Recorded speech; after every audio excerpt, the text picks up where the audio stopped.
Hey, Jennifer Crystal, and welcome to the Tick Bootcamp podcast. Hi, thank you so much for having me. It's great to be here. We are really excited to have you, and I think folks are going to be really excited to learn about your book. So why don't you first share with us the title of your book, and what inspired you, in very, very brief terms, what inspired you to write the book? My book is called One Tick Stopped the Clock, and it's about my journey with Lyme and other tick-borne diseases and other chronic illness, and what it was to be sidelined from my life at a very high point in my 20s, and wrestle through that and move my way forward. And I wanted to write the book to process through my journey, but moreover to share it with others so that they can feel validated and seen and hopefully find some inspiration in my story. All right, and hopefully more than just that, Jennifer. I'm hoping they're going to find shortcuts on their journey, but we'll get there as we go through the book. So, I think our folks are going to be really excited to learn that we have another one of our old friends, not old in age, but old in relationship. Our friend Kris Newby, who's actually one of the most downloaded podcast episodes we've ever had here at Tick Bootcamp. I think we've had over 100,000 downloads of that episode, Kris, if you didn't know Wow. that. And folks are are very familiar with you on our platform because we quote you often. But we have Kris Newby as my guest co-host. So Kris, say hi to the folks. Hello, everybody, my fellow Lyme sufferers. So, and Kris, why don't you just quickly, before we start on Jennifer's journey, share with us where you are. I understand that you've finished another book that I don't know if you can share this with the world, that may be published in the near future. Yeah, I'm in the middle of it now. It's called Skull Valley, and it's about in 1968, 6,000 sheep dropped dead in the Utah desert, and it's the unfolding of the mystery of why they died, which is, spoiler alert, there's Dugway Proving Grounds right near where the sheep died, and they were doing a nerve agent experiment then. All right. So scary stuff. So Jennifer, let's come to your journey. So first of all, Jen, so why don't you share with us where you're calling in from? I'm calling from just outside of Boston in Concord, Massachusetts. So Jen, have you been in the Massachusetts, Boston area for most of your life, or is that a recent place for you to live? I grew up in Connecticut, and then I went to college in Vermont, and then moved out to Colorado after college. I'm a big skier, and plays a big part in my story. So that's part of going to college in Vermont and moving out to Colorado. And then when I got sick, I moved back with family in Connecticut. And then moved up to the Boston area in 2011 to begin grad school, my master's in fine arts in creative writing, which is when I started writing my book. And I have been in the area ever since. I moved out to the suburbs to Concord in 2020. All right, so you're a Connecticut gal, and everybody in our community knows that at least the disease that is the focus of this podcast was named after a community in Connecticut. So why don't you first build out for us what it was like to grow up in Connecticut, vis-a-vis what you know about ticks and tick diseases, and what kind of steps you were able to take to protect yourself from getting sick from Lyme disease. So I actually didn't know too much, which you would think I would, having grown up in Connecticut and Lyme disease being in Lyme, Connecticut. And that's always one of my pet peeves when people say, isn't it called Lyme's disease? And I say, no, it's Lyme disease for Lyme, Connecticut. But it wasn't too much on my radar. My sister, when she was a baby, got a bullseye rash behind her ear. And I do remember that her pediatrician, my younger sister, said, Lyme can be really scary if it's not treated right away. So it's really great that we caught it and took care of it. And so I have a memory of that. But I don't have a memory of doing any tick checks or taking any preventative measures. And so really it wasn't until it began to affect me personally that I began to learn and really consider the environment in which I'd grown up and the environments in which I spent time in the backwoods of Maine, and all of the preventive measures I didn't take and the things that I just didn't know that weren't on my radar at the time. So do you recall during the course of your childhood being bitten by a tick or coming in contact with ticks or finding them on your companion animals or anything like that? I just remember I have that one memory of my sister. I don't have a memory of myself of getting any tick bites. That's not to say I didn't. I just didn't have an awareness, but I don't have a memory of that. Yeah, and I'm sure you were. I'm sure you were bitten by ticks, and I'm sure it was a lack of awareness. I mean, one of the things we've shared on this podcast on a number of occasions is my ordinary co-host Matt Sabatello. He does not recall having been bitten by a tick ever in his life. And then after we started doing this podcast, and after we started actually working on a book he and I are working on, Matt started doing tick checks, and he's found ticks on himself many, many times. And one of the memories I have that that's stark is Matt came flying into my office one morning with a tick biting him right on his belt, and I said, Matt, how'd you find the tick? He said, I was checking and I found it. And so I think when we are checking regularly, we do find ticks. And for a long time, Matt used to accuse me of being a tick magnet because I find ticks on me all the time.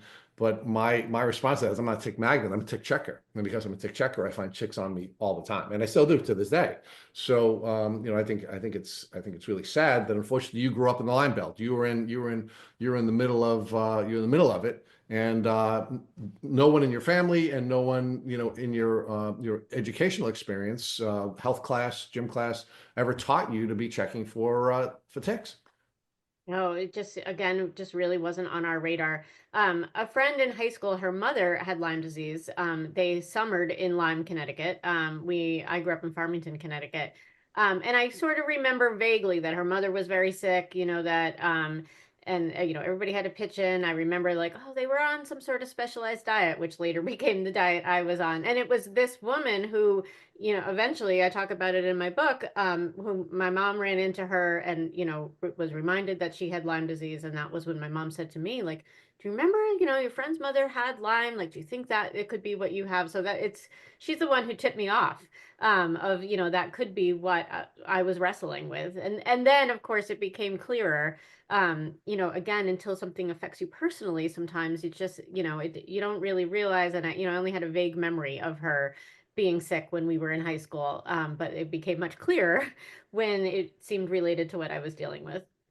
Yeah, so we've stolen from Phyllis Bedford of the Limelight Foundation the term supermarket diagnosis, and Phyllis argued on one of our early podcasts that you're more likely to be diagnosed with Lyme disease in the supermarket than you are in a doctor's office.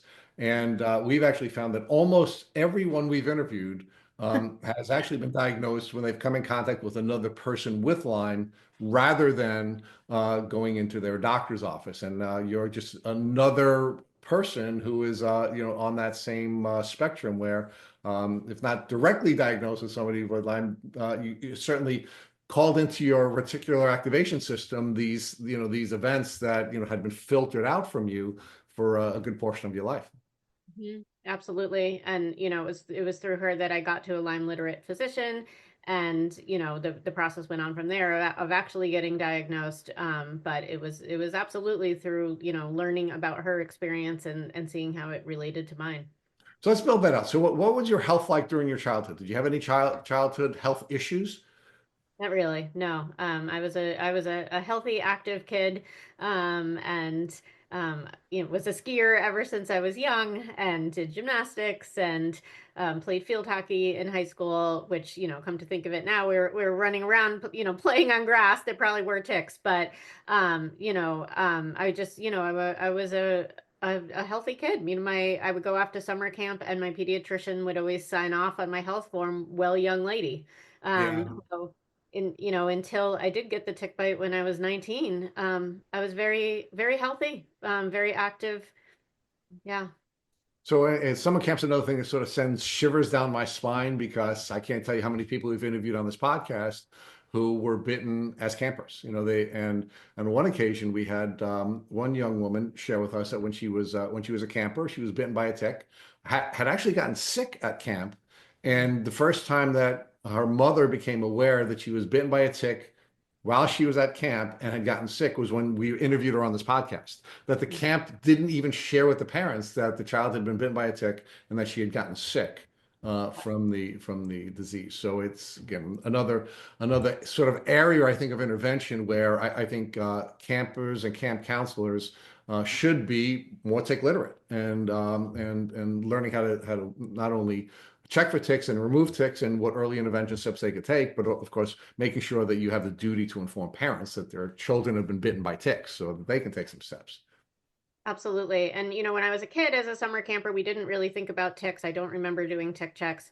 But after I was bit at camp in 1997, when I was 19 as a counselor, and after I got sick, my camp became much more aware. They became much more Lyme literate and much more interested in, and now, I have gone to visit camp and, there are signs that say, real friends check behind each other's ears for ticks. And I know they teach the kids how to do tick checks, and they talk about using spray, and they spray the grounds. So they're taking preventative measures now, which is great. But again, it all comes through personal experience, I think. And also the director's mother got Lyme disease at camp. So they just started to realize that ticks were prevalent there, that this was a threat, and they needed to do something about it. Would you camp in Maine? In Maine. Mm-hmm. Yeah. Mhm. So build that out for us. So you're camping. You were a camper, I guess, as a younger person, then you ultimately matured and became a counselor. And you're a young college student now working as a counselor. And tell us what that experience was like and how you ultimately discovered the tick. So I was 19 years old working as a camp counselor, again, very active, healthy, fit. I was the director of water skiing. I taught canoeing, I taught swimming. I was on the water all day, just having the time of my life and really at the peak. I describe in the book, right in the prologue of the book, that one day I went to get the ski boat, to drive the ski boat, and I looked down at my arm and I saw a strange red rash on my arm. And it was just a blotchy red rash. It wasn't a bullseye. And of course, I learned later that Lyme rashes can take many forms. So it was just a blotchy red rash. I didn't think much of it at the time. I showed it to the camp nurse at lunchtime. The camp nurse that summer happened to be from England. So she was well versed in many of the first aid issues that arise at camp, but not in the issues more endemic to the area. So Lyme disease was not on her radar either, or my own, having grown up in Connecticut. And she said, the rash doesn't itch, it doesn't bother you. Let's not worry about it. Just, let's see how it is in a few days. And a few days later, the rash had faded, and we didn't think anything more of it. And then later that summer, I developed hypoglycemia. And that was seemingly out of nowhere. I was, at camp where I was eating well and suddenly started having low blood sugar reactions out of nowhere. And then that fall, when I went back to college, I was a sophomore in college. I had terrible flu-like symptoms, could barely get out of bed, barely make it to class, fever, headaches, and joint aches, and just extreme fatigue. And at the time, we never thought to, and when I say we, myself, the college healthcare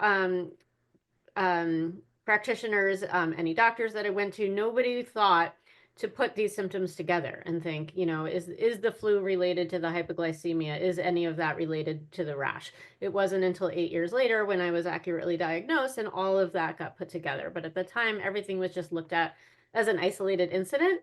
And we didn't think to put any of it together then. Okay, so what was happening in your life between the time that you had the tick bite and the time that your symptoms began to take off? Was it more, were you under a lot of stress? What was going on? Not at all. I was still, working at summer camp completely happy. And I was just in my happy place doing what I loved, having a great time working with children and just, having a wonderful time. And then I went back to college, and I guess that is when the flu-like symptoms came. So I guess we could say I was under more stress then because I was back at school and there was schoolwork and, I had those stressors, but there wasn't any particular stress. And I was very excited to be back at school. I had loved my freshman year. I was really excited to start my sophomore year and be back with friends and be back on campus, and was so frustrated to be feeling so sick and not be able to keep up with everybody and not be able to do all the things that I wanted to do and just have such a different experience from my freshman year when I had been feeling so well. So now you began to exhibit the flu symptoms prior to flu season. Did that signal anything to anyone when you were seeking the help of healthcare professionals?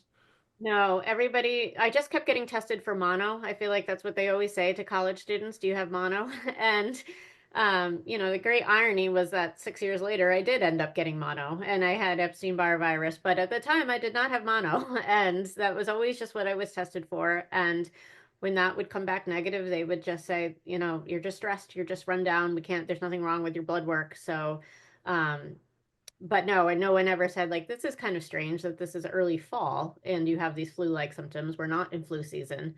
It was just considered some virus, or, Okay. or I was just run down. I was just run down. It's just I must be stressed. Must be in my head. And that may have been true. You may have been run down, and your immune system may have been compromised. And as a result of your immune system being compromised, you became symptomatic. So what happened after the flu symptoms dissipated? Did you continue to feel unwell, or was that it over and you moved on with your life? It waxed and waned for years. So, I continued on with college. I double majored. I skied. I would go out for runs. I studied abroad. I was on many committees and part of many organizations. And I say that, not in a bragging way at all, but just to say, I was living a highly active life and trying to do everything that I could. But I would have these waxing and waning symptoms that would come on and off. And so these flu-like symptoms would come back. And then I would just get totally sidelined and be in the health center for days, sleeping over there because I was sick and I had a fever again and I couldn't get to class again. And then they would get better and they would test for mono again and it would be negative and they would say, there's nothing else wrong with you and you're just sick or whatever, or you run down. And it would get better and I would go back to my, highly active life and that would just waxed and waned for years. Okay. How many different doctors did you see between the time that you had the rash at camp and the time that you were finally diagnosed with Lyme disease? It's a great question. Too many to count. Is particularly once I graduated from college and I moved out to Colorado was when I started having even more symptoms. I started having hives. I started having really debilitating migraine headaches. I was always seemed to be susceptible to bronchitis or ear infections. I started having tremors, shakiness in my hands. And so at that time I was seeing even more doctors because I was having all of these different symptoms and they were always, each thing was just treated on its own. Nothing was ever put together. And then when I really so in 2003, after I had been in Colorado for 2 years, and then I actually did get mono, and just became totally bedridden and not knowing I had underlying tick-borne infections. But my immune system was so compromised that it couldn't fight the mono, and that became chronic active Epstein-Barr virus. But at that time was when, I started going to different doctors in Colorado and then eventually moved back with family in Connecticut because I wasn't well enough to take care of myself or to work, and started going from doctor to doctor. So there must have been dozens. Okay, so before we explore your time back in Connecticut, I want to stay with exploring your journey, your health journey as you're going from doctor to doctor between the age of 19 and the time that you're about to leave Colorado to move back to Connecticut. Um, did you have any doctors suggest to you that perhaps this was all in your head as a result of having migrating symptoms or some other basis? Absolutely. That began when I was in college. The health center nurses just got tired, I think, of me always being there and always coming with the same symptoms. And so, I very clearly remember one saying to me, like, maybe you should see someone in counseling about all of this. And at the time, mental health had a different stigma. It still does, but it had a different stigma where I felt that to be told to go see someone in counseling was to say, all of these symptoms are all in your head and you're crazy. And to be honest, probably seeing someone in counseling would have been helpful to talk about the difficulty of being sick constantly in college. And, Lyme disease and tick-borne infections can cause depression, can cause anxiety. So like it would have been helpful to go. But to me, it felt very much like I'm just being written off as this is all in your head. Your physical symptoms are not real. There's no physical basis for them. Um, and so I just tried even harder to keep going and to push the symptoms under the carpet and to say I'm fine, and I can keep up with my peers. But that was the first of many medical practitioners who, when they couldn't find something physically wrong, then went to it must all be in your head. So Yeah, when and you were a tough athlete too. So I was an athlete too, and it's like our performance baseline, I think, is a little higher than other people's. So we really feel it when we're bedridden. It's like this is not right. Exactly. And, there were practitioners who would say, you just need to exercise more. And I would say, you don't understand. Like, I would love to be out exercising. All I want to do is go for a run, let alone just go for a walk, and so this is just not me at all. But again, that was just an easy thing to write off of, you know, you need to do this, you need to do that. And one of them being you need to exercise more when that was so against, who I was. Of course, all I wanted to be doing was out exercising. Well, and the other problem, of course, with such a prescription is, and this is one of the things we learned from Dr. Burascano, is that if you are engaging in rigorous cardiovascular exercise, you're actually reducing your T cell count. If you're reducing your T cell count, you're putting yourself in a position where you're more immune compromised, right? So when you have these practitioners who aren't competent to evaluate your symptoms, and they're then coming up with these different types of recommendations, like you should go see a therapist or you should run, for example, what they're doing is they're putting you in a position where either they're making it more likely that you're going to be immunocompromised because you're not emotionally healthy, or they're making it more likely that you're going to be immunocompromised because you're going to be engaging in activities that are not going to support your immune system, right? So you had the dual track there, Jennifer, where they were just giving you bad advice no matter where you turned. Yes. Yes, unfortunately. But someone with long COVID this week said, you can't kale and yoga your way out of it. And I think the same thing with Lyme disease. Like you get all this advice, and Well, Kris, the other thing I find really frustrating and is that if we had mental health professionals who are better trained, then if a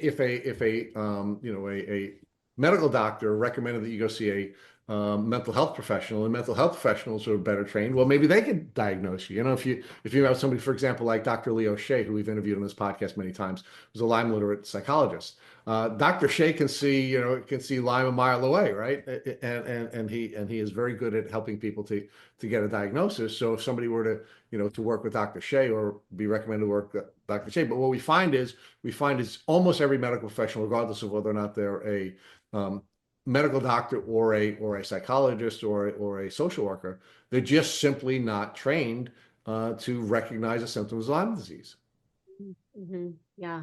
And it would be really helpful. I mean, the Lyme literate physician that I ended up seeing was a psychiatrist actually, or initially was, backed his way into tick-borne illness, because so many patients wound up in his office having been written off as it's all in your head. And then realizing, since he was in Connecticut, that so many of them actually had tick-borne illness. That was the derivation of their symptoms.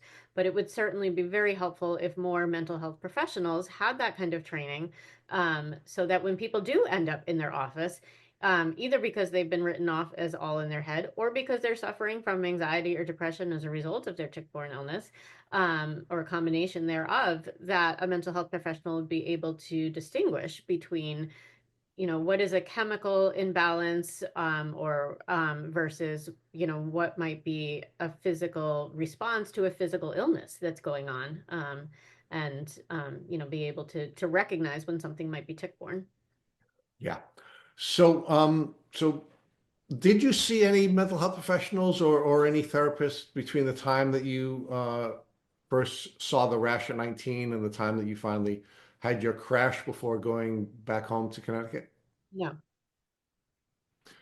All right, so let's now talk about your time back in Connecticut, right? So you're clearly a tough gal. You're fighting through all of these challenges. You're gritting through these challenges. People are telling you that there's really nothing wrong with you, and you're believing there's nothing wrong with you, and you grit through it until you can, and then you sort of had this ebb and flow of health over the course of 8 years until you can't. So what was it like when you crashed, and how did you know that you couldn't grit through it any longer?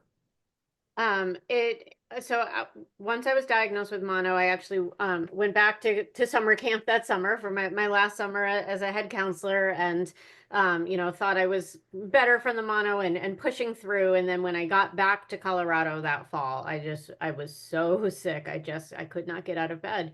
And the terrible aches were back. I had a pulling sensation in my joints. I started having hallucinogenic nightmares.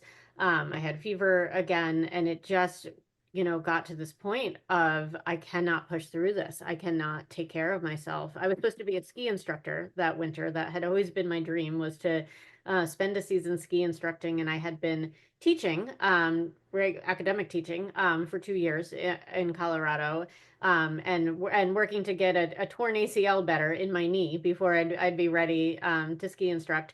And I was finally ready, and I was so excited to go, to get there and go live my dream. And then I was too sick to do so, and not even just too sick to do that, but just too sick to take care of myself at all. And just, it just got to the point of how sick I always was when I had the waxing and waning symptoms, but never getting better, never getting to a point when I could push through. It was as if everything just shut off.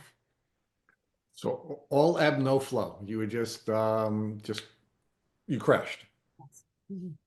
So thankfully you had a place to go home to, right? So talk to us about that. Talk to us about your family and how supportive they were during the course of the time that you were having these waxing and waning symptoms and being gaslit by or misdiagnosed or not diagnosed by the medical professionals you were working with. It was very difficult for all of us, for the whole family. I migrated between my mom's house and my dad and stepmom's house in Connecticut. And they were trying to be supportive and trying, but they were concerned of, why am I not getting better? What is wrong with me? Not yet having an understanding of chronic illness. None of us were yet Lyme literate. And so it was very scary for all of us of just, what is wrong? How long will this go on? When will I get back to my life was always the question. And so I felt a lot of pressure of when am I going to get better? How am I going to get better? Where, how am I going to support myself again?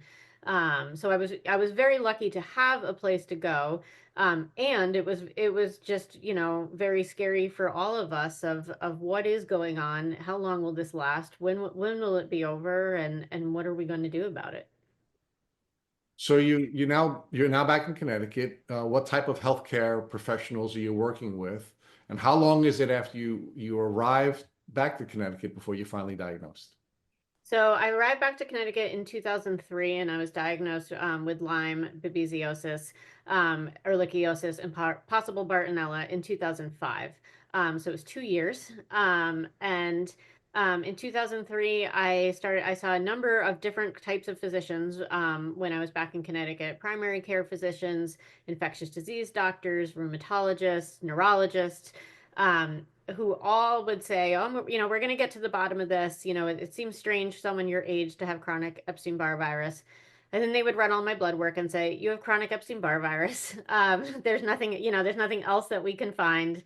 Even though that seems strange for someone your age. No one considered tick-borne illness. I was referred to a psychiatrist. Again, the feeling of being written off as all in my head. And she, I have a scene in my book where she's just, not understanding at all and just saying, are you on a substitute teacher list? And I was saying, oh, well, I'd love to be on a substitute teacher list, but I don't have the energy to teach. That's why I'm back in Connecticut, and she just, sort of was like, gave me this attitude of like, well, that's what you should be doing, and, you got to get yourself up and moving, and you got to get yourself out of bed.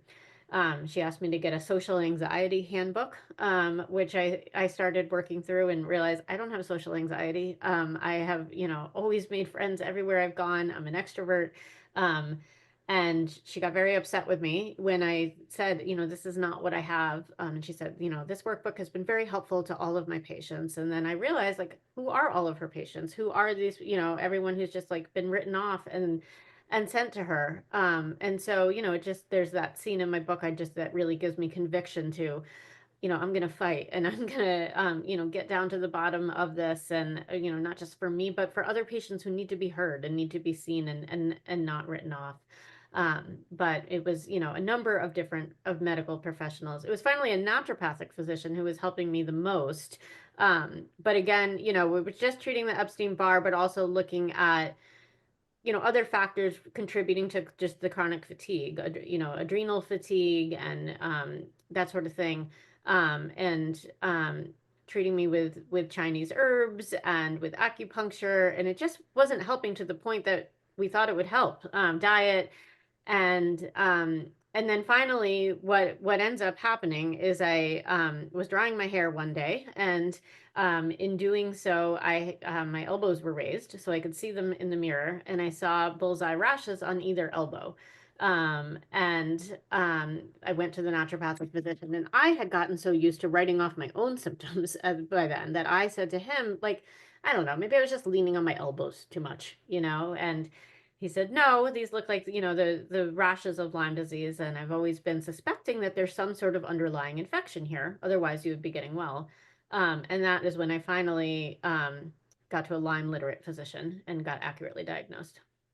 And any one of those tick-borne diseases could potentially kill you under certain circumstances. So it's amazing you're still here today. Thank you. Yes, I feel that way too a lot. Yeah.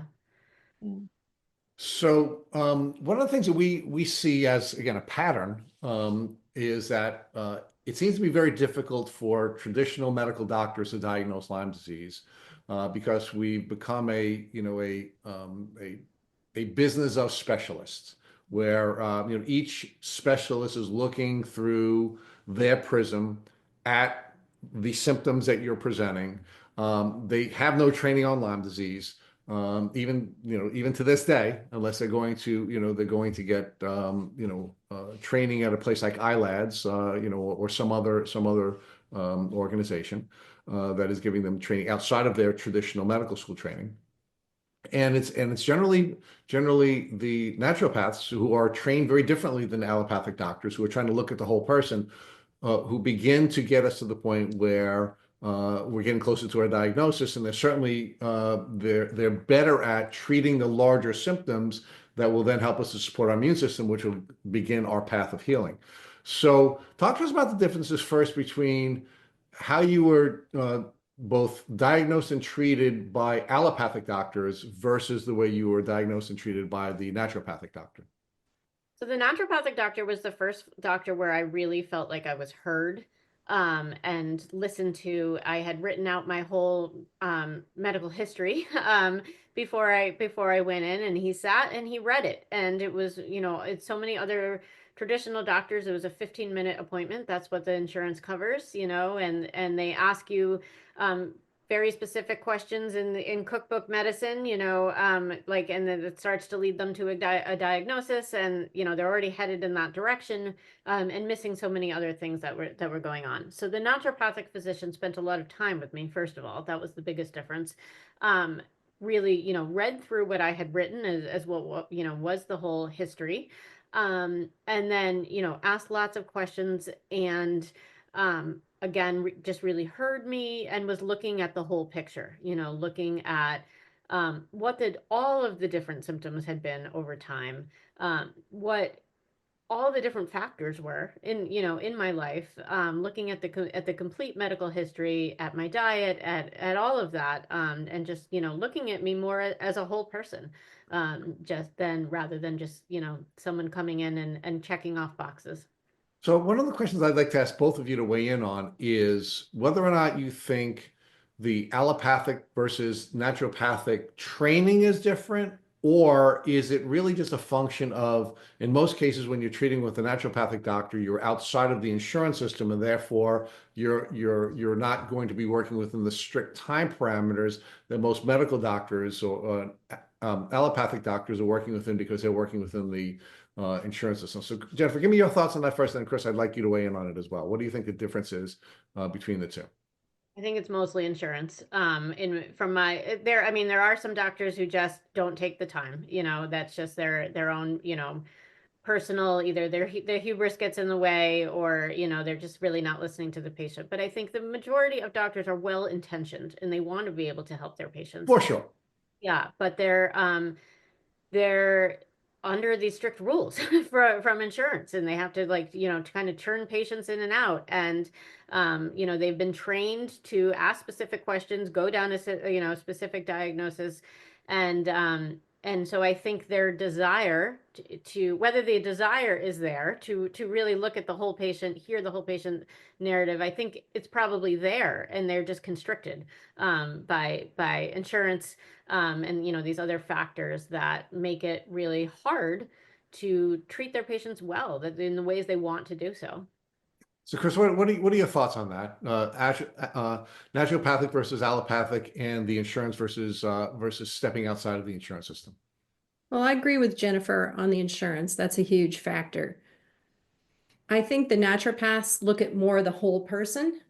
There's a tendency in a large medical or institution or clinic to say, oh, I'm the gatekeeper for all these services, and I'm going to send you to the GI specialist because you have constipation. I'm going to send you to the eye doctor because you have floaters, the neurologist because you have the shakes, and none of those people, they're just busy and overloaded, look at the whole you. And I think naturopaths do that.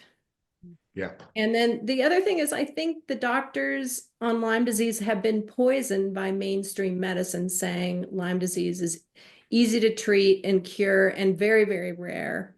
I was told that, it took me 8 months to finally get a doctor, one of the 8 doctors, to test for Lyme disease, even though it's a cheap and fast test. It's a bad test, but it's better than nothing. And so I went to Stanford, they tested it, and they hid the results from me because they knew they weren't allowed in their department, the infectious disease division, to treat chronic Lyme patients. And they hid the results. And I said, well, what about the Lyme test? And he was embarrassed. And then he pulled it out and it was positive. And he goes, oh, that's a bad test. He says, for you and your husband to get Lyme disease at the same time would be like winning the lottery. And I know you mentioned the lottery too. When you're diagnosed and when you finally got a Lyme test, just, yes, Right. I won the lottery.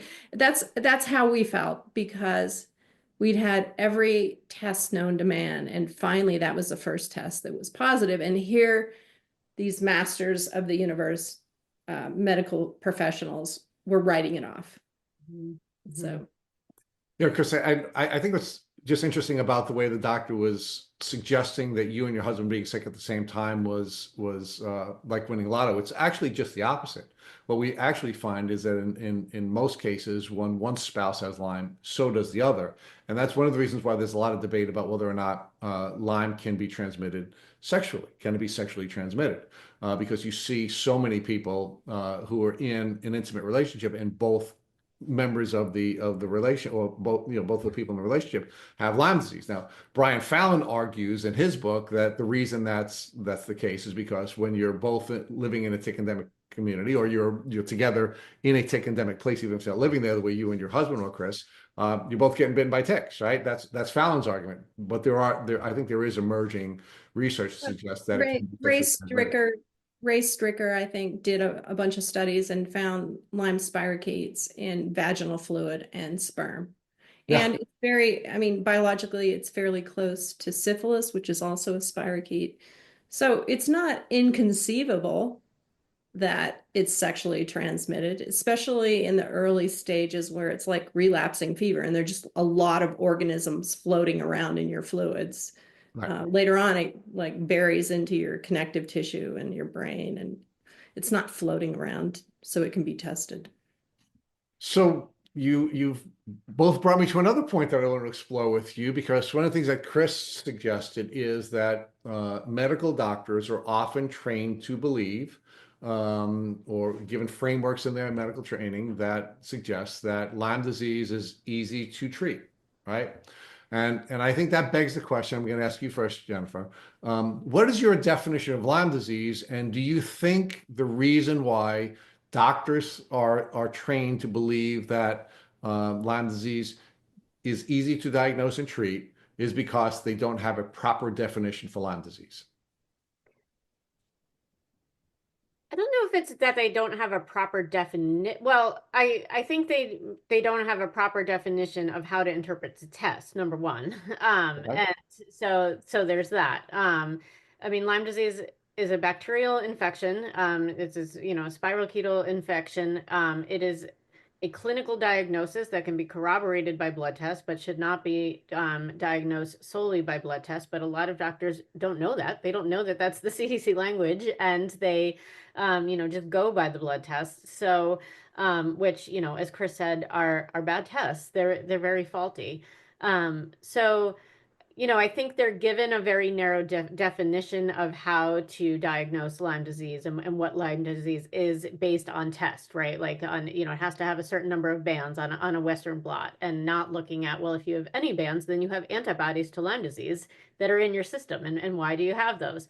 And, you know, traditionally, I think doctors are trained not to look outside that box. I think it's starting to get better. You know, there's becoming more awareness, but we still have a ways to go. So in terms of the definition, I think it's, you know, that they're often looking at a very narrow definition of test interpretation that was never meant to be used for diagnostic purposes in the first place. Okay. And I'm going to want to debate with you about that, but let's ask, I really want to hear Kris Newby's thought on this. Kris, what is your definition of Lyme disease? And do you think the CDC definition is so narrow that it really does make it difficult for a practitioner to properly diagnose someone like Jennifer or you with Lyme disease? Yeah, it's way too narrow. The information on the CDC's website is way too narrow. They minimize the neuropsych symptoms a lot. The CDC website is not a transparent sort of information system. It's not peer reviewed. There's some decider in CDC Fort Collin who may or may not have a job this week, you know, who decides what goes up there, and it's not reviewed by people who treat the disease or patients. So that's a huge problem. Now, where did they get the bad information? There's a group of infectious disease doctors, Infectious Disease Society of America, who are complicit in narrowing that disease. And the whys are pretty complicated. You can read my book, Bitten, if you want my theories. But they're people who are mostly, I mean, they're academic physicians who don't treat patients as their main activity. They're researchers, and they're trained in the scientific method where you study like one disease causes one set of symptoms. As we know, ticks, it's wild, wild west. There are 20 pathogens that we know of in the US that can cause disease. And when the tick bites you, you can have any number of those diseases, as Jennifer found out. Jennifer has the tick fun pack, you know, where it creates such a messy set of symptoms. Most doctors will go like this: oh, this is above my pay grade. I'm going to send you to a $600 an hour specialist. You know, Yeah. I did that, and the specialist sent me back down. Well, the GI guy goes, well, this isn't a GI problem. It's infectious. And I would go back and forth and back and forth. So that's, I think the IDSA's agenda has tainted the perception of the disease amongst mainstream medicine. And so a lot of people go undiagnosed. For sure, for sure. Yeah. So, which of course creates problems for people who are, you know, I think we all agree that doctors are good people. We agree that almost everything goes. Yeah, I worked at Stanford Medical School for 10 years, and they're all really good, but they hate this. they hate the system as much as we do now with the insurance overlords. Yeah, and they're burning out at a Right. record rate, right? I mean, but they're good people who want to, Yeah. who have the heart for healing people, right? I mean, that's why they go. But so I think again, we can call it a framework, we can call it a definition, but very early on when we started doing this podcast, we'd hear people say, well, is it acute Lyme disease? Is it chronic Lyme disease? Is it, is it bacterial? Is it viral? And we said, the problem that we have here is we have almost as many definitions as there are people. Dr. Rawls has his definition, Dr. Horowitz has his definition, Dr. Phillips has his definition, the CDC has their definition. I even had a one of the PhDs at one of the testing labs wag her finger at me and tell me Lyme disease is a bacterial infection from Borrelia, and she was wagging her finger at me, and I said, I disagree with you, right? So so the debate I want to engage in with the two of you now is the tick boot camp definition. After doing this for 5 years, we've come to a definition that excludes acute Lyme disease, which may be easy to treat if you have a tick bite, and shortly after a tick bite, you take a course of antibiotics. We would argue for a month or more. It probably would be easy to diagnose and treat, right?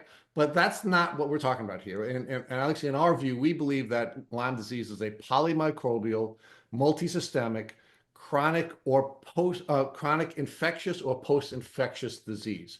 And I'm wondering how each of you would react to our definition of Lyme disease. Well, do you want to go first or should I? Go ahead, Kris. So based on my research for Bitten, I recently went to the Yale archive and looked up the patient records, the earliest patient records we have for Lyme disease in Lyme, Connecticut, which was ground zero for it. And Polly Murray was a housewife with 4 kids, but she took very meticulous notes. She used to work at the WHO in Europe. And I looked at the symptomology of all her neighbors. It was about 50 to 60 patients. And I looked at it and said, this is more than one germ. So the premise of my book is, yeah, there was Borrelia burgdorferi there, but there was something else that was creating this complex clinical picture that was highly neurological. And you can look at the original documents on my Substack, Kris Newby Substack. Yeah, it's not just one germ. And the way we train physicians is different than it presents. And then we have this misinformation that's being fed to the frontline physicians. So it's those problems. That's the problem, I think. Jennifer, give me your thoughts on the tick boot camp definition of Lyme disease. I definitely agree that it's a multi-systemic infection, and particularly as we're moving from acute Lyme to chronic Lyme, is where there's more of a distinction. As you said, if Lyme is caught right away, it often can be treated. It can be taken care of. Of course, 10 to 20% of people go on to have persistent symptoms, even if it is caught right away. And if it begins to disseminate in any way, then there's trouble. But acute localized Lyme disease, I think it looks very different than the chronic form, which may be persistent bacterial infection, but also may have so many other factors going on. First of all, other tick-borne illnesses, but then immune factors. How has the immune system become dysregulated? How have the neural pathways become altered? All of these different possible reasons that I think we're going to come down to see are not mutually exclusive, and are not the same for every patient. But I think it is a multi-systemic infection that it affects people in devastating ways and in many different ways, and particularly in its chronic form, becomes much more complex, much more complicated.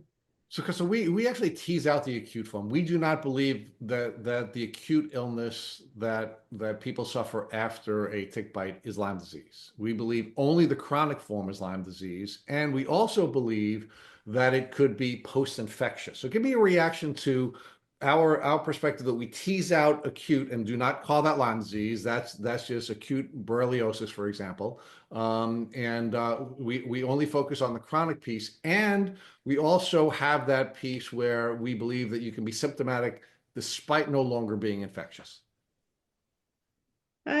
I wouldn't say that's inaccurate. I would go along with that. I have problems with calling that disease Lyme disease anyways, because a version of that Borrelia has been around for hundreds and hundreds of years.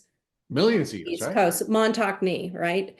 Something happened in the late 60s at the height of the bioweapons program, that something very, very virulent and different showed up around the mouth of the Connecticut River. And so that's what I've focused on, is going back in time to see what really started it. One of the problems, which on my Substack I talk about, is the very young physician at Yale who was assigned to this case and interviewed Polly Murray. He was a very ambitious rheumatologist. So he saw the disease through the rheumatology colored glasses. He saw everything as swollen knees and bad tennis elbow. So he defined the disease as Lyme arthritis in the beginning, and totally swept the neurological symptoms under the rug. So that tainted the foundational understanding of the disease, and we really haven't recovered from that yet. But I would agree. A fairly recent study out of Columbia found that if you get bitten by a tick, well, in New York, half the ticks have Lyme disease now, which is horrible. And then of that tick bite, 25% have more than one disease. And it's in that area, it's very often babesiosis, which is like a malarial disease, which you had too. And that is, if you have an injured gallbladder or spleen, if you have an injured spleen, you can die from that. So very serious diseases. And I would walk around the halls of Stanford and say, oh yeah, I had Lyme and babesiosis. And they had no idea the doctors had no idea what babesiosis is. This is in California. So Jennifer, we're sort of coming full circle here, where Kris is pointing out that that the specialty nature of American medicine not only is problematic from the standpoint of doctors looking at multiple symptoms and unfortunately only being able to see it through their from the narrow lens of their specialty, but that's actually become a problem for all of us, because the researcher who initially identified the symptoms, or at least was clued into the symptoms by the mothers who had identified the cluster, was looking through a very narrow prism, and because he was looking through a very narrow prism, he was now only looking at the arthritic elements and not at the multi-systemic nature of this disease. Yeah, and I think that's what's so important. Again, we were talking about the difference between naturopathic physicians and allopathic physicians, and the difference being looking at the whole patient, looking at the patient holistically, versus looking, in a more narrow way. And I think that's what we're talking about in how tick-borne illness is looked at. Are we looking at a very narrow definition of Borrelia burgdorferi, or are we looking at other forms of that and other tick-borne illnesses? Most importantly to me, that just as Kris said, here are these doctors at Stanford who'd never heard of babesiosis, or don't know what she's talking about. And that has been my experience, is that more and more people have, and I'm talking, general public and physicians, know of Lyme disease, but don't know of other tick-borne illnesses. And so I try to use that term as much as I can, tick-borne illness, for people to understand that it's not just Lyme, and that it's all these other illnesses. I just really want people to be aware, particularly, as Kris said, they can be so dangerous, and the treatment is different. And if you don't know you have babesiosis and you're only treating Lyme disease, you're only fighting half the battle. So that's where I think we need a lot more awareness. Yeah, some people, I think Briscano wants to call it tick disease complex, and I think that's more accurate. Plus, the scientific community has gone away from naming diseases after places for obvious reasons. Yeah, so I'm glad you raised that because I was going to bring my next set of questions to the two of you, and I do want to come back to the Lyme disease, the bullseye rash on your elbows. I promise I've not forgotten that. But this is so cool that we're talking about so many other things. I don't want to lose this. So that was the next question area that I wanted to ask the two of you about, which is one of our mentors is Dr. Alan McDonald. He's been very, very kind to us for many, many years. In fact, he was one that beat me up and made sure I read Polly Murray's book, which was really, really transformational for us here at Tick Boot Camp. The Widening Circles book was brilliant, brilliant book. And Alan McDonald would not let me leave a phone call one day without promising I'd buy that book, which I did, and I'm so blessed to have read it. But one of the debates that we had here with Dr. McDonald a couple of years ago was whether or not we should divorce from the term Lyme. And I'm not surprised that his buddy, Dr. Birascano, also wants to divorce from the term Lyme and use some other term. And I actually argued the opposite when Dr. McDonald and I had the debate. So Dr. McDonald had published an article on LymeDisease.org site arguing that we should be divorcing from the term Lyme. All right. And I argued just the opposite. I argued we should change the definition of Lyme rather than divorcing from the term Lyme, because there are so many organizations and so much research and so much data that's been built around the word. Why don't we just properly define it rather than finding another definition for the term? And I secondarily argued that Borascano has his definition, and Phillips has his definition, and Rawls has his, and everybody's, is it Lyme plus? Is it, what is it, right? So I'd like both of you to give me your thoughts on whether or not you fall into the McDonald camp or the Rich camp on whether or not we should be either changing the term that describes the disease or the disease system, or should we changing the definition rather than the term? I think the name isn't important. What's important is we need some clinical trials and some big data sifting of these large epic databases now that That's very political of you, Newby. You're not taking either side. I think we need to create machine learning clusters that say, okay, these are the symptoms that Lyme plus Babesia looks like. This is the symptoms of Lyme and whatever. And Bartonella. And they are very different. I mean, like with Babesia, you get air hunger, or like your symptoms, Jennifer, you get pain in your appendages because you're not getting blood. Babesia makes your red blood cells stick and clog the capillaries. Yeah. Some people get Babesia, some people get like a stake in the heart. Other people, I got a stake in the gut because you're not getting oxygen to your organs. So anyways, we need those kind of studies. Now, what I did in the last 2 years is I went through the 800 grants in the NIH that were doled out from the congressionally mandated budget to spend on Lyme disease.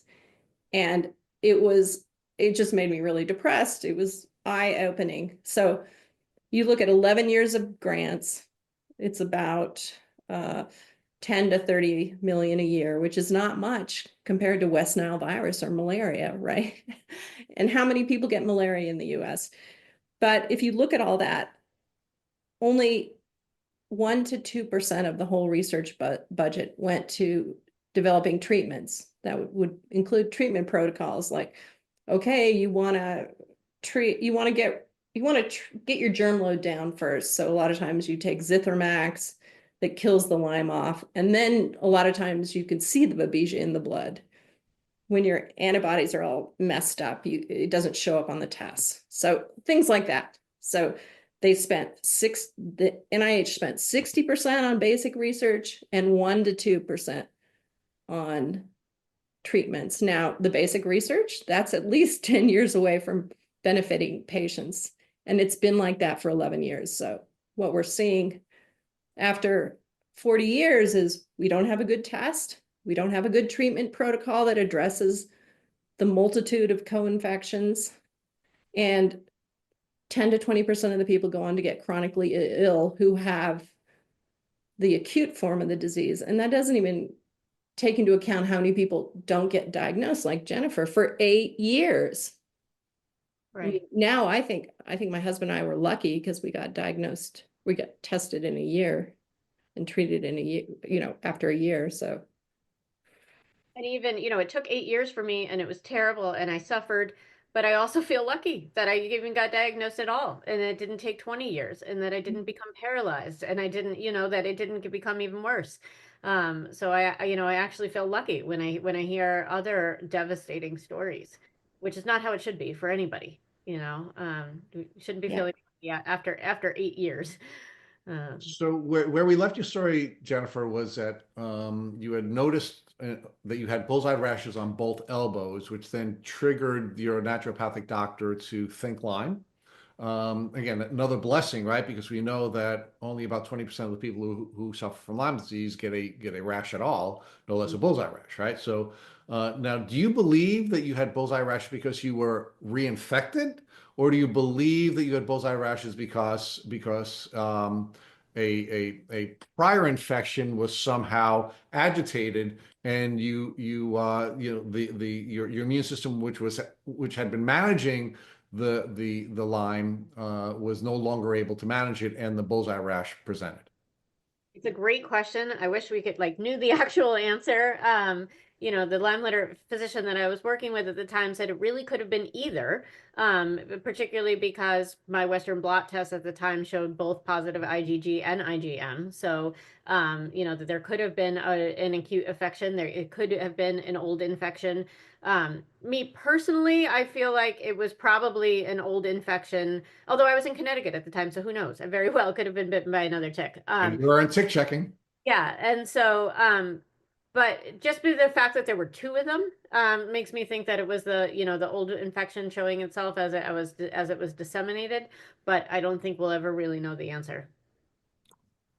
So how did your now you said you went from your naturopathic doctor to a Lyme literate doctor. How did that happen? How did you get to a Lyme literate doctor? So it was back with the old friend's mother who had Lyme disease, from high school, who recommended who her doctor had been, and so that's who I went to. I'm so grateful for that. I'm grateful that I lived in Connecticut. I am grateful that even insurance, even at the time, covered Lyme disease treatment. I was very, very lucky, where I lived, that there, once Lyme is on your radar, that there are Lyme literate physicians, and there is coverage for treatment, at least more so than there are in other places. So yeah, so that's, I got the name from somebody and transitioned over to him, and made a clinical diagnosis, but then also did the blood work that also showed, unequivocally that I had these tick-borne infections. Okay, so Is this Dr. Raxlin you're talking about? Yeah. He, we filmed him in our film Under Our Skin, which you Right. can watch online. Yeah, so he's a good guy. But like a lot of these Lyme doctors back east, IDSA has tried to remove his license, his Yes. medical license to treat. So it's very brave that these doctors will treat people with long-term antibiotics, because sometimes that's what it takes.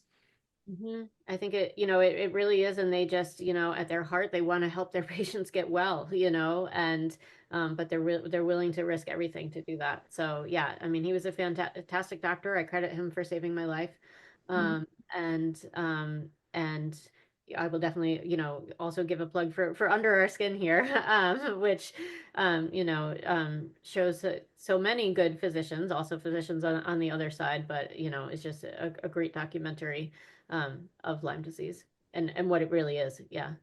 So let's build that piece out. We can't avoid it. Unfortunately, so many of the really good doctors who are treating Lyme disease here on Long Island, for example, where you're from, in Connecticut and other parts of the country, have had to face challenges to their licenses. I've spoken with Dr. Burrascano, Dr. Horowitz, Dr. Phillips. And the list goes on and on of doctors who have had to defend their licenses. So Kris, why don't you give us some insight into how that's happening and why that is incentivizing doctors to be uncomfortable with diagnosing people with Lyme disease and maybe even learning about Lyme disease. Well, if I go to the root cause of why they're going after their licenses, there's a couple reasons. One, in the 13 colonies, the whole doctor milieu is pretty competitive and there's a lot of ego involved. And so the people who first showed up for Lyme disease and published lots of papers on it, they have over 300 papers now on saying Lyme disease is easy to treat and cure. And they don't want to have to retract those papers or say, I'm so sorry, that's the nature of science. Sometimes you're proven wrong. Mea culpa. They're afraid of getting sued. So that's one thing. The other thing is in the 80s, the laws or the rules for Medicare and Medicaid changed on hospital acquired infections. So there's this bugaboo for over prescribing antibiotics if you're in a hospital, because if the hospital is pegged for like a super germ and someone dies or gets sick, they have to get stuck with the bill. Medicare, Medicaid won't pay for it. So that meant every large institution, and that's where the infectious disease specialists live and work, there's the antibiotic police. And if you have your script and you're prescribing too many antibiotics, you're going to be called into the principal's office. Okay, Gary, you've been prescribing too many antibiotics. What's going on there? We're going to ding you on your performance review if you do that. So, for other diseases like TB or Hansen's disease, you might have to be on antibiotics for a year or two. The same thing happens if you have a polymicrobial tick-borne infection. But anyways, those are the two big factors, I think: ego and the pressure to not prescribe long-term antibiotics. Well, there's also financial incentives, right? I mean, these people who were the early discoverers built businesses around the research that they've done, and now they're financially incentivized to protect it. Right, right. So, Jennifer, how is it different when you got to a Lyme-literate doctor? One of the things that brings people to this podcast is they want to know what you tried, and whether it worked or didn't work for you, and what you would do differently if you had to do it again. So you now get to a Lyme-literate medical doctor. What's different? How is this doctor treating you differently, and what type of treatment did the doctor offer to you? So similar to the naturopathic physician, this doctor really listened to me. That was number one, and really took the complete medical history, spent the time, went through everything, considered all the risk factors for tick-borne illness, put all of the different symptoms together, tracing all the way back to that original rash in 1997, which no one had yet done. So that, was a big difference. Said, I was already ahead of the game in terms of the diet I was on that the naturopathic physician had recommended, and being on probiotics, and that I was already doing some of those things. But this is when antibiotics came into play. Was when I was accurately diagnosed and was under a Lyme physician, and that's when I started taking antibiotics. So I did intravenous antibiotics, and then did oral antibiotics, and was also on a number of different nutritional supplements. And in the end, for me, it was a combination of all of these things. I think I absolutely needed the antibiotics, and I think supplements, diet, adjunct therapies, and Like eventually, what? yeah. What adjunct therapies? For me, it was neurofeedback, which helped with sleep and the nervous system. That was really, really important, really, really crucial for me. Integrative manual therapy, which encompasses lymphatic drainage and craniosacral therapy, neurofascial processing, is all part of that, and that's an adjunct therapy that I still do to this day, and find really helpful. And talk therapy, in the end, going to a good therapist who understood chronic illness and validated my experience, and and really helped me to wrestle with it, wrestle with how it had affected my life, and how I was going to move forward in the context of it. So that has been an important part of my journey in the end. Yeah. Okay, so how long did you treat with the Lyme-literate medical doctor, and how did you progress? So I was on intravenous antibiotics for 9 months, and then I had to have my gallbladder taken out, and then switched to oral antibiotics. So probably on that antibiotic treatment for about a year, I would say. And then I was doing so well that went off of treatment and didn't have any antibiotic defense in my system. And also didn't yet really have an understanding of what a relapsing illness was and, how it could go dormant and come back, particularly under stress. And so I sort of felt like, okay, that's it. I'm done. I finally, I did it. I'm better. I wasn't fully better, but I was certainly better than I had been. I moved off to Vermont. I was like, okay, I'm going back to my skiing lifestyle and I'm going back to work. And I dove right into everything, way too quickly. And spoiler alert, 3 months later, relapsed entirely, and found myself back in Connecticut, back on antibiotics, starting again, at ground zero. Because I didn't have any defense in my system and really just didn't understand how chronic illness works, how a relapsing illness works, and what I needed to do to take care of myself to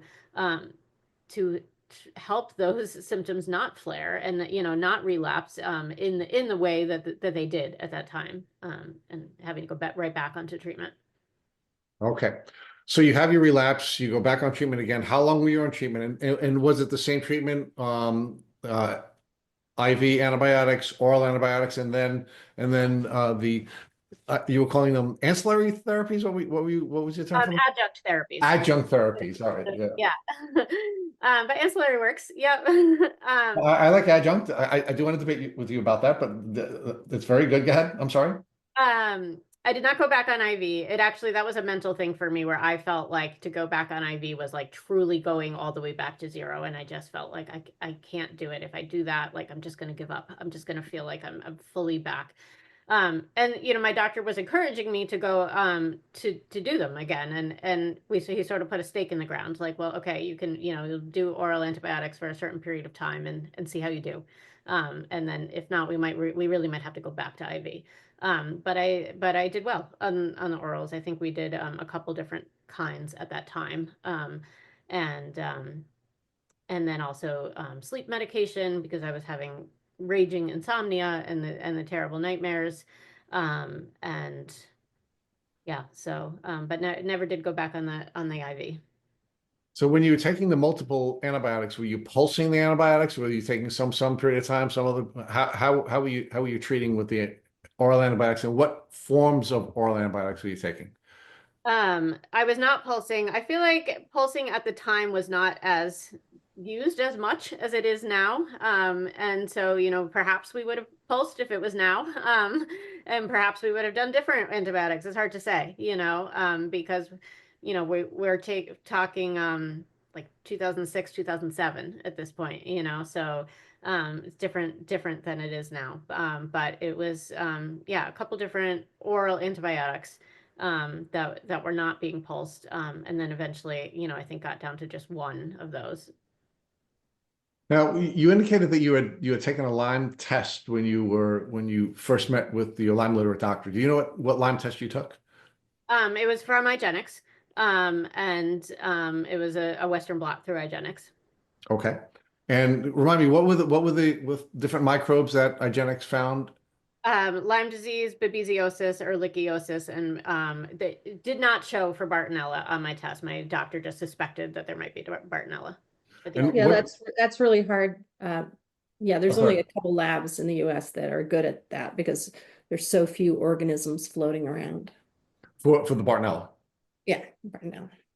Yeah, Galaxy Lab, I think, is probably doing the best with. Yeah, I think they're the best ones.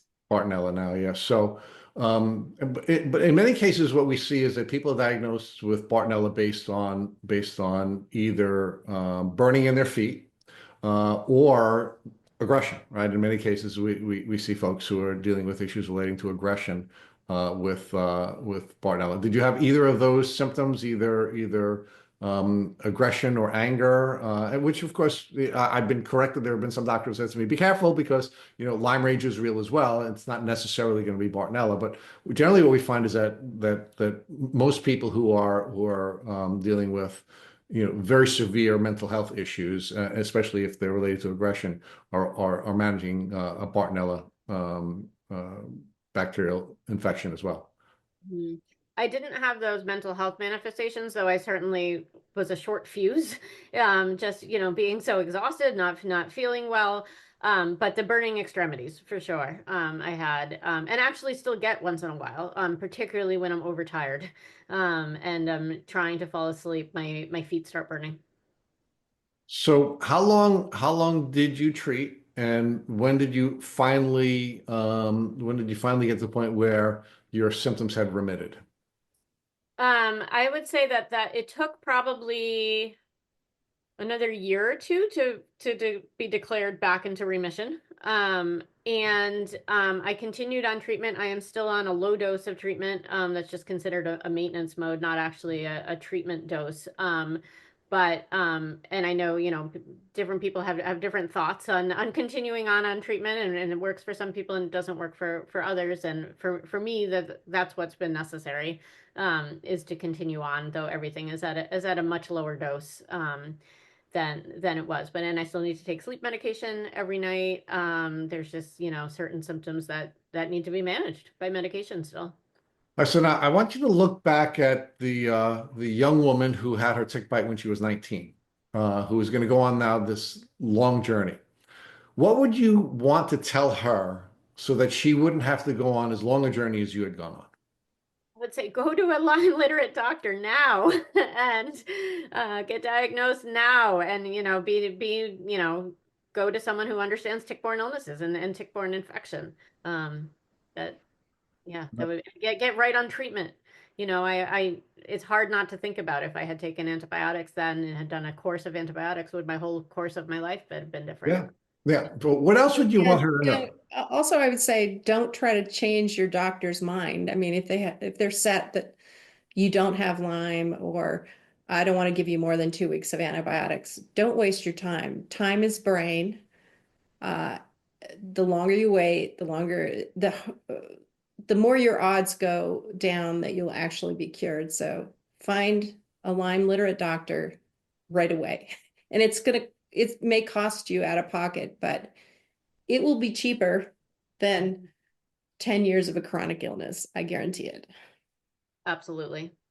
So now let's talk about cure. What is a cure? And should we be focusing on being cured, or should we be focused on something else? It would be great someday if we did have a cure. But because, there are so many different factors, there's different pathogens, there's different ways that they affect people. There's, as we talked about before, there's can be immune dysregulation and altered neural pathways and different things. So I don't know that there ever will be just one cure for everybody, because Right. it affects everybody so differently. For me personally, I would say that I'm not cured because I'm still on treatment. I still have some, I still have to manage symptoms. But I also consider myself very well now. I don't consider myself sick. And I have, been in remission for over a decade and gotten better and better and better as that time has gone on. It hasn't always been linear. There's been, small flares, and there's been other acute illnesses that affect things, of course. And I got COVID. I mean, there was, so there's lots of different things that have affected the trajectory. But I consider myself well now, and in my book I talk about, being in the kingdom of the sick or being in the kingdom of the well, and having to, straddle those worlds for so long. I spent so long in the kingdom of the sick and then straddled the two worlds for so long, and I feel much more grounded in the kingdom of the well now.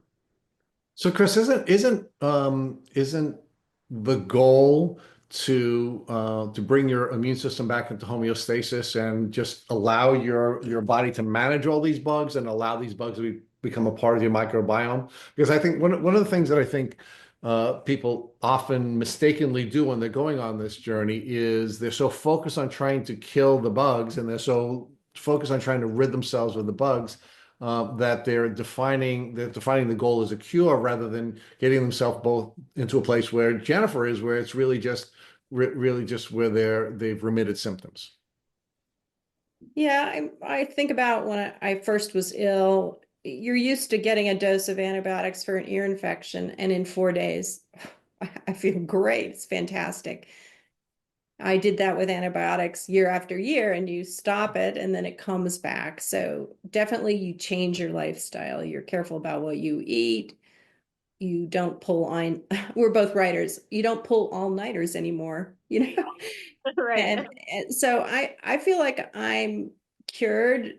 My immune system doesn't seem as resilient as it used to be, but it could be age. But I think some people are cured. I would, my husband and I were lucky that in that we received our first treatment within a year, and then soon after we discovered the babesiosis, which a parasite, so it takes a whole different class of drugs. When I took that anti-parasite, the bugs were in my brains. It was the worst headache I've ever had in my entire life. So anyways, I got better because I took orals for a long time, but I would keep relapsing. So I broke down and did IV for about 4 months, and that made all the difference. It got rid of whatever was in the head. My husband didn't, and he's had relapses. So I guess if I were to ask my future self came back and gave advice, it would be, yeah, get your germ load down, but go on IV as soon as possible, because the really damaging germs are the ones in your brain. You can't work if your brain's not working right. None of your organs can work right. So do that. Yeah. So I want, before we continue on your path, Jennifer, and we talk about your book, I want each of you to react to a pattern we've observed here at Tick Boot Camp. After interviewing 500 folks, and probably earlier than 500, because we're always looking for patterns. We want to be able to pass frameworks on to folks. We've seen a pattern that we call the Parm pattern. And by the way, Matt and I are both Italian, so we're going to bring Parmesan into everything, right? So generally what we see people doing is they first go through a phase of prehabilitation, where they're getting themselves ready for the battle, right? Where they're getting their diet right, they're getting their sleep right, they're getting their movement right, they're getting their detox pathways open, right? They're going through this process of getting themselves ready for for the battle, which is what we call the P. And then we think the second phase is the assist. Some people would call it kill, but we like to use the word assist because we're now assisting the immune system by reducing the microbe load. Right? Then we go into this phase where we are rehabilitating or rebuilding a lot of the parts of the body that have been damaged. And then, of course, we have our maintenance phase. And it almost, like as you were sharing your journey, Jennifer, and again, we are going to have our our ebbs and our flows. I've seen that pattern sort of play itself out where you're now in the maintenance phase of your journey, and what we find is that a lot of the what you were calling adjunct therapies are a really important part of that, because if you're not if you don't understand how your brain works, if you don't understand how this disease is going to be a triggering disease, and you're going to be in fight or flight, and you're going to constantly be in the sympathetic expression of your nervous system, that you can't heal. Right. And you are using a lot of adjunct therapies as a vehicle for managing the changed neural pathways that developed as a result of this disease. So, Jennifer, give me a reaction to my observation that you seem to have taken a very traditional path to healing, where you went through a prehabilitation, even though you didn't know it, with your naturopathic doctor, and then when you found a Lyme-Literate doctor, you built onto that. You then went through this phase of killing the bugs, and you had to sort of come back and forth to that. You then went through a phase of rehabilitation, and part of the rehab phase that we find to be really important, and we learned this from Dorothy Leland at LymeDisease.org, where her daughter Rachel, and we learned this from Dorothy before we interviewed Dorothy and Rachel together with Rachel's book. By the way, one of my favorite books. I don't mean that to be disrespectful to two of you, because you have great books as well. But the neural retraining, and then of course going on to this maintenance phase. So give me your reaction to that, Jennifer. That pattern that we seem to have observed. I think it's a good pattern. I think it's exactly what's happened for me, and I am in the maintenance mode now. But those other steps had to happen leading up to it for sure. Particularly the understanding of one's full body, understanding of one's brain, understanding of one's body, of what one's needs are, to be able. And that's why that's all part of the adjunct therapies, which I use the word adjunct because they're complementary to the treatment. I think if I had just done antibiotic treatment and hadn't learned all these things about my whole body and paid attention to these other holistic factors and worked on ways to help those, I don't think I would have gotten well. And then on the other side, I think if I had only done those therapies and hadn't done actual treatment, I also would not have gotten well. So I think I needed all of it. So Kris, give me your thoughts on the palm pattern. Well, I think that's all medicine has to offer us right now. And after reading 800 grants, I realize what a narrow blinders our researchers have. So I feel like our bodies are bio batteries and we need to explore other modalities. I think the antibiotics are a blunt tool, but it's the best we have right now. Mhm. And so I am looking forward to maybe in the new NIH regime having looking into um, more like the neurological, retraining your neurological system, because we know our neurological systems get in bad patterns. I recently wrote an article for Stanford about getting rid of depressions by electrical magnetic fields rewiring. So I think that your adjunct therapies are good, but you have to pay for them out of pocket. If they work better than antibiotics, it would be nice if insurance paid them, but we need evidence and we need to spend more than 1% of the budget on treatment protocols. And we need to look at these other things, ancient Chinese medicine, herbal remedies that have been around 3,000 years rather than just a couple hundred. Mhm. And not driven by pharmaceutical companies. So anyways, that's what I hope happens. Antibiotics, it's the best we have. But most people can't afford the adjunct therapies. I did acupuncture and Reiki, and it really, really helped. But most people can't afford that. Well, do either of you know anyone who is able to remit their symptoms when they stay purely in the insurance system?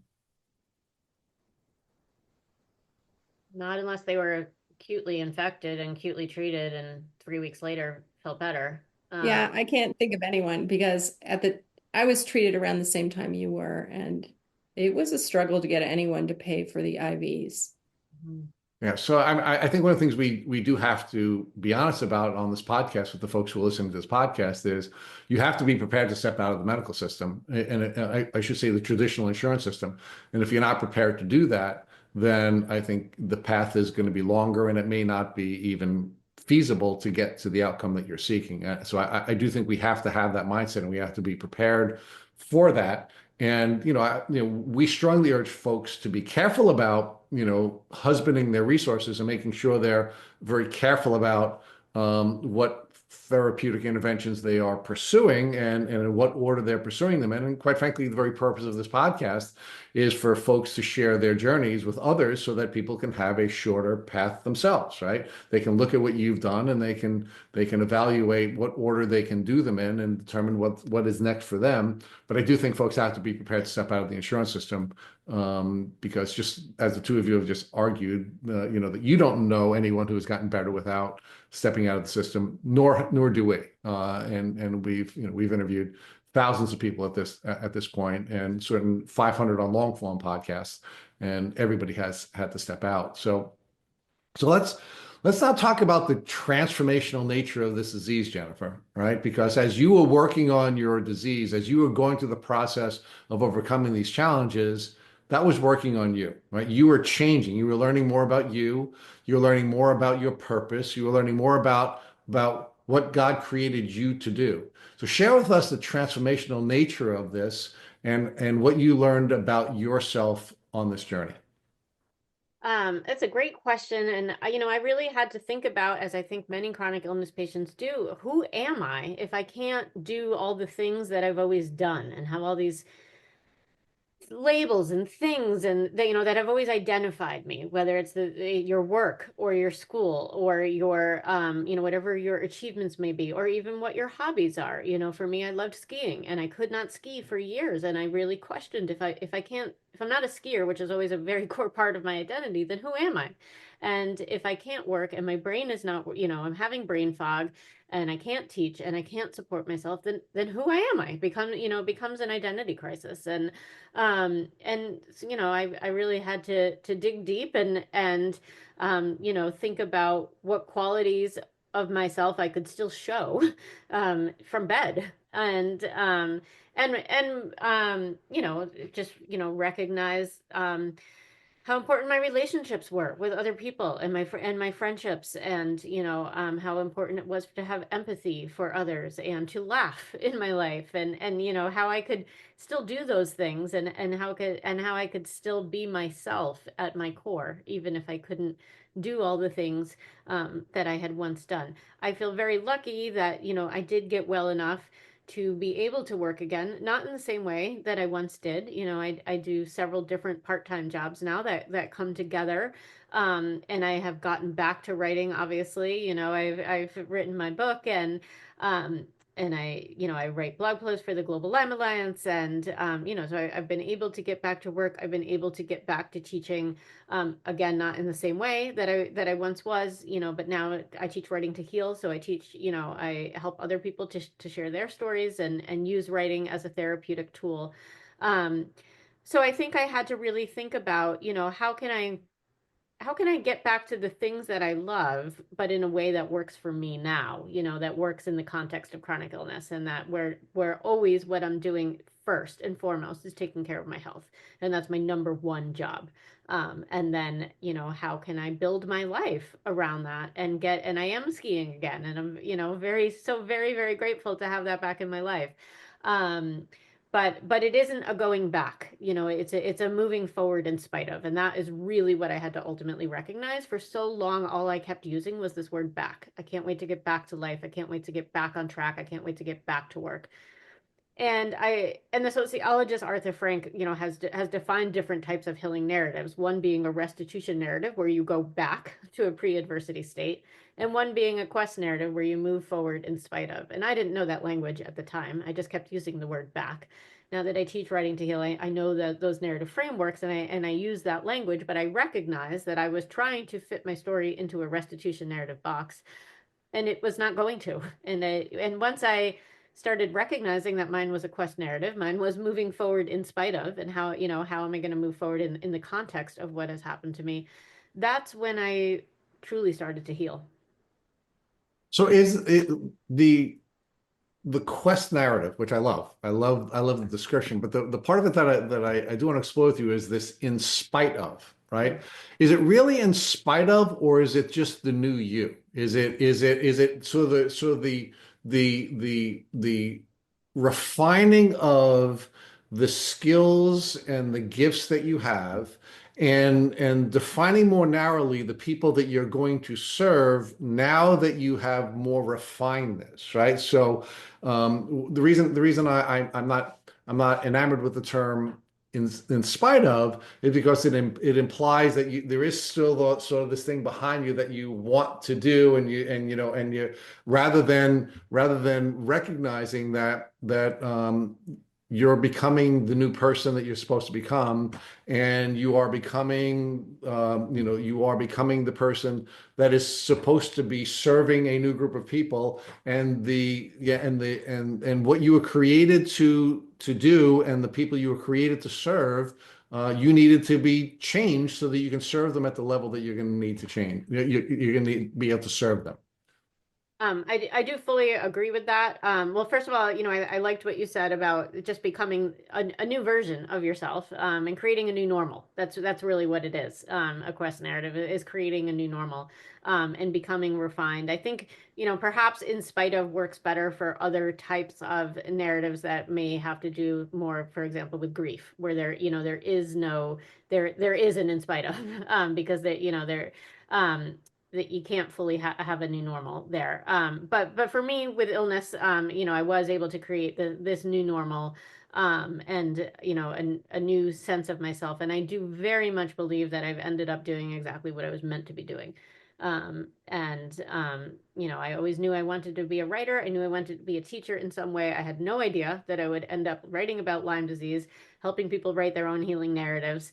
But I feel like that is exactly what I was meant to do. And so even though life went on this complete detour, it still led back around exactly where it was supposed to. Jennifer, as resilient humans, as adaptive beings, aren't we supposed to be stressed, right? I mean, if you want big arms, and I don't have big arms anymore, you have to do a lot of curls. You have to put your arms under stress, right? If you want to improve neurologically, you have to go under stress. You want to improve spiritually, you have to be under stress, right? I mean, the way we become the new thing is by being under stress. And I know it sucked to have Lyme disease. I know it sucks to have Lyme disease. It's a terrible thing, but it's also beautiful at the end as well, right? Because you now become a more refined version of the person that began. And one of the reasons why we use a hero's journey, as the vehicle for taking folks through this podcast is because what we always see is that people come back to the point that they started.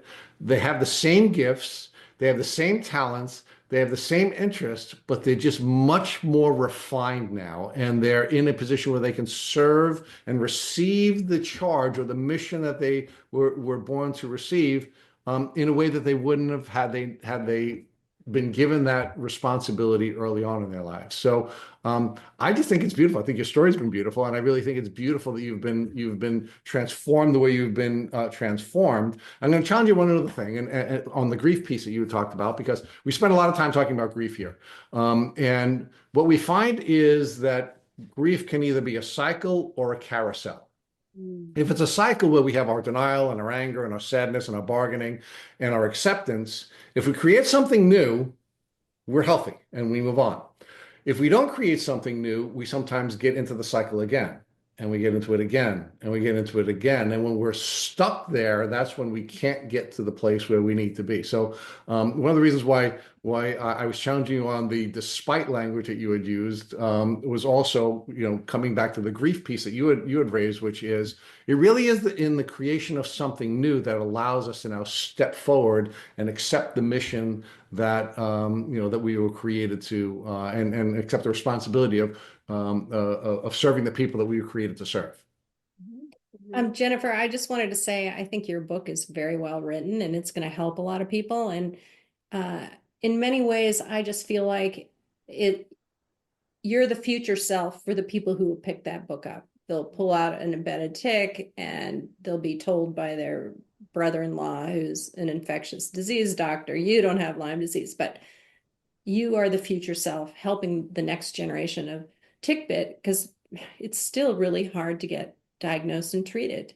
It makes me angry so much, which is why I keep on thinking, well, if I just educate a few more people, it won't be like this, but change is hard. So thank you, Kris. Because we do have to make the transition to the book. So talk to us about how you now decided to take this experience and memorialize it, into a book. Well, it started small. It started with just writing for myself, journaling, processing through some of my experiences, and then writing small articles. The first piece that I published about tick-borne illness and my journey with it was an end-page piece in my college alumni magazine. It was a personal essay, and that was my first piece. And I think I always knew even then that I eventually wanted to write a book. But it started as an essay, and then it turned into op-eds. There was an op-ed in the Boston Globe while I was in grad school working on the book. So I knew I was, I was eventually writing the book, and that was just, writing various chapters and various parts and anecdotes and knowing somehow they would all come together, but not yet knowing what the structure of that would look like. But at the time when I was in grad school, there was an op-ed that came out in the Boston Globe that had some misinformation about Lyme disease, and I happened to be taking an op-ed class at the time. So I sat down that night and I, penned an op-ed back that got published, and so that was, how I began to build my platform really as, of sharing my story and getting, my voice out there in the Lyme world. And that particular piece ended up getting picked up by LymeDisease.org, and they asked me to do some writing for them, and I started, doing blogs for them, and then eventually became a weekly blogger for the Global Lyme Alliance, which was the Tick-Borne Disease Alliance at the time. So it all just kept building, where I was writing blog posts and, writing about my tick-borne illness, my chronic illness experience in from different angles, every week, and knowing I wanted to put it all together in a book. So working on that in grad school, and it was many years in the making. That is really cool. And I don't think you can do something more important than manifesting a journey like this into a book that is there forever, right? And you'll be able to help people that you'll never meet, who you'll never know, who may even, learn something from the different frameworks that you've ultimately memorialized in your book. And as Kris said, help the person who was you last year or 2 years ago or 5 years ago or 10 years ago, right? And you can help them shorten their journey by learning from the experiences that you've had.